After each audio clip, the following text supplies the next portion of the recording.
Hello, welcome to another video by Moxie Marine.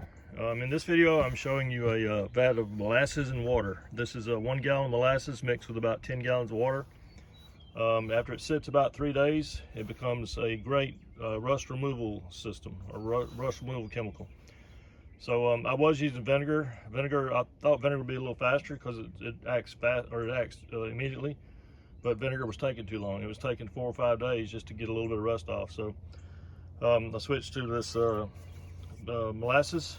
After 3 days of basically fermenting, put a part in there and it's either rust free in 1 or 2 days. So I've used this entire batch for multiple engines right now, and I'll show you some of the results in the latter part of this video. But basically, I've got other videos on my channel showing where I've done this in the past, restoring Land Cruisers and stuff. But whenever I need a batch to derust, I just make up a batch. I get my molasses from Tractor Supply. It's about $10 a gallon.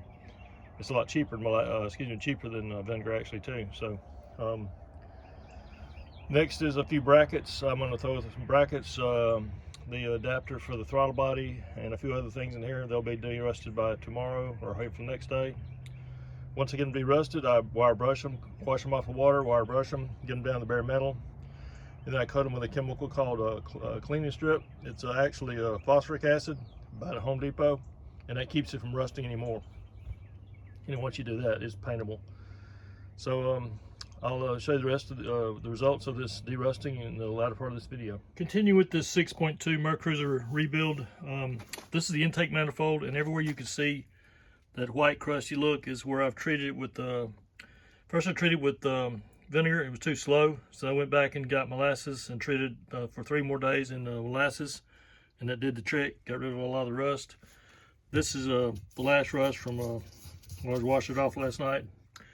And but anyway, after I treat it with molasses and get the rust off, I then coat it with something called pick it up here, it's called a concrete metal and prep, and it's basically phosphoric acid, similar to something called OSPO.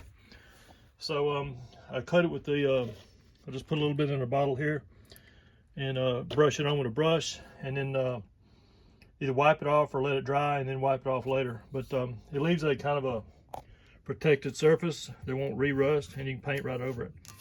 It leaves just a little bit of a powdery residue, and I just blow that off with a compressed air gun, and then I'm fixing to paint it. So I have to paint it with the red Rust-Oleum primer. I'm only going to paint the parts of the rust. I'm not going to paint the whole. A lot of this intake is the black is still good, so I'm not going to paint that part. But the parts are rusted, I'm going to paint with primer and then black Rust-Oleum farm grade paint. It'll be good as new. So this is this gets more into restoration than actual rebuilding. If it's a whole lot, I'll have to charge the customer for it. But in this instance, it's not that much. I'm going to do it. I wash and clean most of my parts anyway. I don't put greasy parts back on the motor unless I have to. All right, so I'm gonna go ahead and paint this or prime this and get it painted. All right, this intake has now been completely re-primered, or not re-primered, but primered wherever there was rust and corrosion. You see there's quite a bit on the front there, and then all the injector pods or injector bosses here were rusted and corroded, so I paint over those.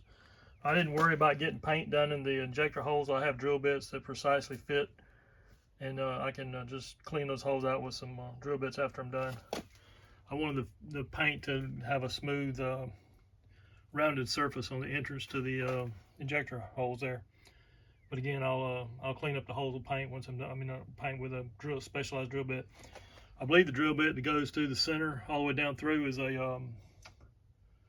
take that back. No, the drill bit that gives you the step for the O-ring is a 17/32. And then I'm sure I'll have another drill bit that goes all the way through. All the way through, it doesn't really matter because the O-ring nothing goes past the O-ring on the injector. So once you get past the O-ring, it doesn't matter. So anyway, this thing's now primered, and I'll give it about 24 hours to dry, and then paint it with black enamel farm grade paint. Okay, this is one final look at the intake manifold on the 6.2 liter before I put the final coat of black enamel on it. So you can see the primers covering all the rust. rust that was down in there. There was one piece of paint that chipped off right there where that white speck is. And so we're gonna come around here. That's oil spilled on there. I gotta wipe that off. And then you got the back side. Most of the corrosion was right here, right in this area, on this rib here and there. I used a carbide bit and ground most of that off, or I got all of it off, it looks like, and then primered it again. So you can see I've put primer wherever there was some significant rust down in there. There was pretty good bit of rust right in there. More rust down in that pocket there, and so on. And so, all right, that's it. So I'm about to put black enamel on this thing and make it look good as new. All right, this intake has now been completely repainted with thick black farm grade enamel, Rust-Oleum farm grade enamel. I went ahead and painted the entire intake, including the areas that were already painted, just to make it look all uniform. So you can see how it looks like I covered everything. Like I say, the injector holes I'll clean out. There's holes there I'll clean out with a drill bit to get the size back to the right size. And the most important part was getting this back here covered, because that's where all the corrosion was. So it's re-primered, repainted, and ready to go. So it's shiny gloss right now. Once it dries, it'll be a little less shiny, more of a satin finish, but it'll match the engine. So this is done. Moving on to some other parts, brackets, water pump. I think that's about it.